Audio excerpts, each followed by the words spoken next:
Yang menjadi masalah adalah 1 Korintus 2 ayat ke-6 sampai yang ke-8. Dan kami membicarakan hikmat di antara mereka yang dewasa, tetapi bukannya hikmat zaman ini, bukan pula daripada pemimpin zaman ini yang akan ditiadakan. Namun kami membicarakan hikmat Elohim yang telah disembunyikan secara rahasia, yang Elohim tetapkan sebelumnya bagi kemuliaan kita sebelum permulaan zaman, yang tak seorang pun dari para pemimpin zaman ini telah mengenalnya. Sebab jika mereka telah mengenalnya, mereka tidak pernah menyalahkan Tuhan kemuliaan. Ini masalah besar, saudara. Ini masalah besar dalam dunia ini. Jika kita tidak menerima hikmat Elohim, maka kita kehilangan kemuliaannya, kita kehilangan rencananya, kita kehilangan tujuan penciptaannya. Ini masalah besar. Sehingga Tuhan yang seharusnya kita sembah tidak sekedar kita abaikan, tidak sekedar kita ganti dengan pribadi yang lain, tetapi kita bunuh di dalam kebodohan kita. Ini masalah besar. Ini masalah besar yang kita harus datang kepada Roh Kudus supaya kita kembali kepada kemuliaannya, kita kembali kepada hikmatnya, kita kembali kepada kebenarannya. Bahwa saya dan saudara ada di dunia ini untuk menyembah Dia, untuk mengagungkan Dia, untuk berterima kasih kepada Dia, untuk memanifestasikan karya kebaikannya di dalam kehidupan kita. Itu sebabnya, saudara, satu hikmat terbesar di dalam orang percaya adalah ketika dia dibawa kembali untuk mengenal pribadi Tuhan yang sesungguhnya. Ini hanya bisa dilakukan jika kita mengakui Dia yang telah mati di kayu salib adalah Dia yang telah menciptakan kita, menerjemahkan kasih-Nya kepada saya dan saudara, menyadarkan kita akan segala dosa dan kejahatan kita, menerima pertobatan sebagai bukti, menerima baptisan sebagai bukti pertobatan, menerima Roh Kudus untuk membuat kita mampu berjalan di jalan-jalan keselamatannya. Saudara, renungkan ini, menikmati ayat yang ke-14, 1 Korintus 2 ayat ke-14. Namun manusia jiwani tidak menerima hal-hal mengenai Roh Elohim, karena hal itu adalah kebodohan bagi dia, dan dia tidak mampu untuk mengetahuinya, sebab hal itu teruji secara rohani. Dan rohani memang menguji segala sesuatu, tetapi dia sendiri tidak diuji oleh siapapun. Itu sebabnya nggak usah kaget kalau orang bilang dia manusia yang selalu pengen tampil benar sendiri, dia manusia yang gak pernah mau terima pendapat orang lain. Siapa bilang, saudara? Orang yang hidup di dalam Roh adalah orang yang selalu menguji apakah ini dari Roh atau bukan. Itu sebabnya, saudara, seorang yang di dalam Roh itu bisa seperti orang yang sangat kepala batu, saudara, gak peduli dengan orang lain. Di saat-saat tertentu dia akan menjadi orang yang sangat rendah hati untuk menundukkan diri pada orang-orang tertentu. Kenapa? Karena Roh Kudus itu adalah Roh yang mau diajar. Bukan hanya Roh yang mau mengajar, tetapi juga Roh yang mau diajar. Sebabnya kalau kita harus mengiyakan, kita harus mau diajar, itu karena kita tahu ada Roh yang sedang mengajar kita, mendatangnya dari Roh Kudus. Sebabnya, saudara, ayat 16 berkata, sebab siapakah yang mengetahui pikiran Yahweh? Siapakah yang akan memberi petunjuk kepadanya? Namun kami memiliki Kristus. Namun kami memiliki Kristus, katanya. Pikiran Kristus. Ini artinya namun kami memiliki pikiran Tuhan, saudara. Kami memiliki pikiran Elohim. Kami memiliki pikiran Yahweh. Itu sebabnya orang yang berada di dalam kepenuhan Roh Kudus itu tidak akan menilai manusia dari apa yang mata jasmaninya melihat. Dia akan dibawa Roh Kudus untuk memandang orang lain dari kepekaan Roh. Oleh sebabnya saudara, sekalipun nampaknya tidak seiman, sekalipun nampaknya bertentangan, dia dapat mengungkapkan bahwa aku menghormati Anda, aku mengasihi Anda, aku dapat mengerti, memahami Anda. Tapi dia menjadi orang paling keras, paling tegas. Orang-orang tertentu hidupnya penuh dengan kemunafikan. Ini bukan masalah judgment, ini bukan masalah menghakimi, tapi ini masalah kebenaran. Jika Anda mau hidup di dalam roh, siap dibawa dengan roh, siap untuk membuang diri. Karena kalau hidup kita mau dipakai oleh Roh Kudus, dia akan pakai hidup kita untuk menyatakan apa yang salah dan apa yang benar. Akhirnya, mari kita baca 1 Korintus 1 ayat yang ke-31. Kita mulai dari ayat yang ke-30.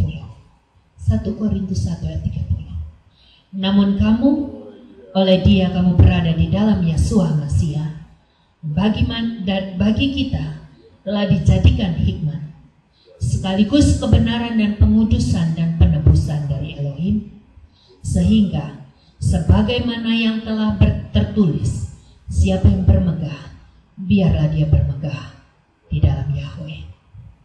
Ini berbicara apa, saudara? Kalau kita harus menyatakan kebenaran Yahweh, kalau kita harus menyatakan kebenaran Yahweh, kita bukan sedang percaya diri, saudara. Kita bukan sedang percaya diri, tetapi kita sedang memanifestasikan aku hidup dengan percaya sepenuhnya kepada pekerjaan Roh Kudus. Bagaimana kita berkata, aku percaya kepada Roh Kudus, jika sesungguhnya kita tidak memiliki pergaulan dengan dia? Bagaimana mungkin saya berkata saya percaya kepada suami saya, tapi sesungguhnya saya tidak pernah memahami dan mencoba memahami dan bergaul dengan dia? Atau sebaliknya, bagaimana suami saya bisa percaya dengan saya? Kami nggak punya hubungan pergaulan yang baik antara satu dengan yang lain. Bagaimana seorang sahabat bisa percaya dengan sahabatnya jika mereka tidak menyediakan waktu untuk membina hubungan yang intim lebih lagi untuk saling mengenal? Bagaimana saudara dapat berkata, saudara mengenal anak saudara mengenal Anda sebagai orang tuanya, jika kita tidak membiarkan hidup kita untuk saling bergaul dan saling mengenal? Right, Bella?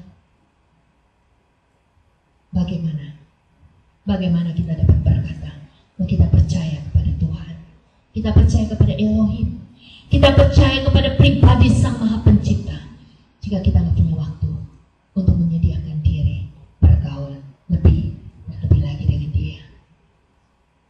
Sebabnya saudara, tanamkan pada pagi ini bahwa dia bukan mencari orang yang pintar menurut dunia, dia bukan mencari orang yang hebat, dia bukan mencari sesuatu yang dipandang oleh manusia, tetapi dia mencari orang yang berkenan kepadanya dan mengasihi dia. Izinkan dia melihat hidup kita, izinkan dia menilik hati kita, izinkan dia melihat roh kita. Adakah di sana hati yang mengasihi dia? Adakah di sana roh yang mengasihi dia? Adakah di sana kehidupan yang selalu mau dibawa untuk lebih berkenan kepadanya? Haleluya. Saudara, mari terima pengajaran pagi ini. Biarkan rohnya memenuhi saya dan saudara. Biarkan hikmatnya memenuhi saya dan saudara. Dan buang semua pemahaman yang salah, yang sering mengcompare dan mengatakan kenapa bukan dia, kenapa bukan melalui dia, kenapa bukan melalui dia. Terima pengajaran pada pagi ini bahwa dia memilih apa yang dia mau pilih. Dia berkenan pada siapa dia berkenan, dan dia mau menyatakan apa yang dia mau bukakan kepada orang yang mengasihi dia. Haleluya. Mari kita berdoa. Roh Kudus, terima kasih untuk pengajaran pagi ini. Kami bersyukur, kami berterima kasih. Kami mungkin tidak pernah mengerti apa alasan memanggil kami, tapi kami bersyukur bahwa pada akhirnya kami mau belajar, kami mau rindu akan Engkau, kami mau menyediakan hidup kami lebih lagi untuk bergaul akan Engkau dan menerima segala sesuatu yang Kau bukakan dalam hidup kami. Sesungguhnya itu anugerah Bapa. Kami bersyukur untuk jemaat ini, seberapapun kami yang ada di Kami bukan datang dari kekuatan kami. Kami bukan datang dari kehebatan kami. Tapi kami datang dari hati yang rindu dan haus untuk lebih mengenalmu, untuk lebih mengasihimu, untuk lebih menghormatimu. Hamba berdoa di dalam nama Yesus Masih. Kau jamah setiap jemaatmu yang ada di tempat ini. Kau jamah setiap umatmu yang mendengar pemberitaan firman ini. Biarlah Engkau melihat setiap hati. Engkau mengizinkan membawa setiap hati yang mengasihi Engkau untuk menerima kebenaran firman-Mu dan kembali kepada jalan-Mu. Bapa, hamba berdoa, seorang anak-Mu mendengarkan pemberitaan firman ini melalui pemberitaan di Facebook. Hamba tahu Bapa, Kau mengasihi dia. Saat ini dia telah meninggalkan Engkau. Di dalam kebodohannya, meminta di dalam nama Yesus Masih, menjamah dia, Roh-Mu menjamah dia, membawa dia kembali kepada kebenaran firman-Mu. Berikan dia roh keberanian untuk meninggalkan segala kesalahannya, meninggalkan segala kebodohannya untuk menggantikan Engkau dengan yang lain yang sifatnya fana. Hamba bersyukur banyak jiwa berani meninggalkan segalanya untuk kembali kepada kebenaran firman-Mu. Bapa, Engkau Tuhan, Engkau menghargai setiap sikap hati yang diambil untuk menjadi lebih mengasihi Engkau. Bapa berdoa untuk setiap jemaat-Mu. Bapa berdoa di dalam nama Yesus Masih, Kau menambah-nambahkan kekuatan, Kau menambah-nambahkan iman, Kau menambah-nambahkan semangat bagi kami semua. Semakin hari semakin mengasihi Engkau, semakin hari semakin menundukkan roh kami untuk dituntun, diajar oleh kebenaran firman-Mu.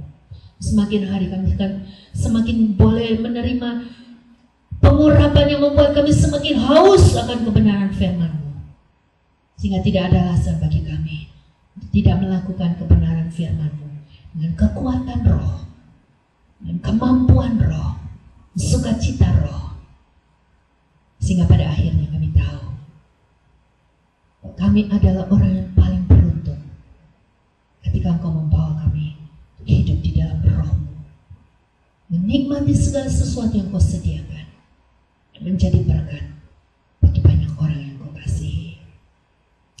Roh Kudus, kami menerima pembentukan yang Kau sedang kerjakan dalam hidup kami. Kami mengucap syukur untuk segala pemulihan yang Kau sedang kerjakan.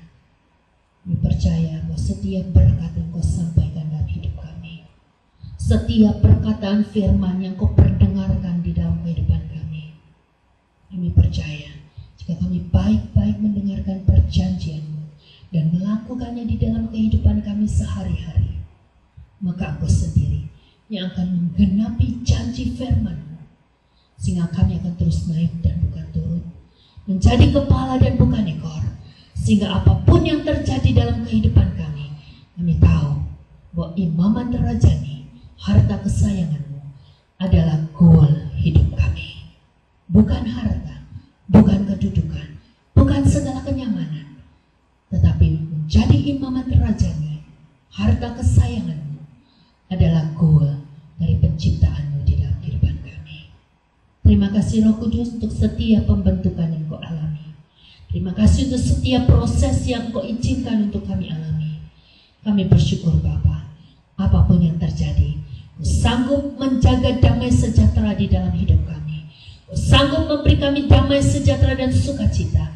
Kau sanggup menjaga segala sesuatu sehingga kami tidak perlu meninggalkan Engkau, tidak perlu menyangkali Engkau. Apapun yang terjadi, kami mau Bapa terus menjaga iman kami. Kau memelihara hidup kami, terus percaya dan mengasihi Engkau. Di dalam nama Yesus Masih, pujilah nama-Mu kekal selama-lamanya. Haleluya.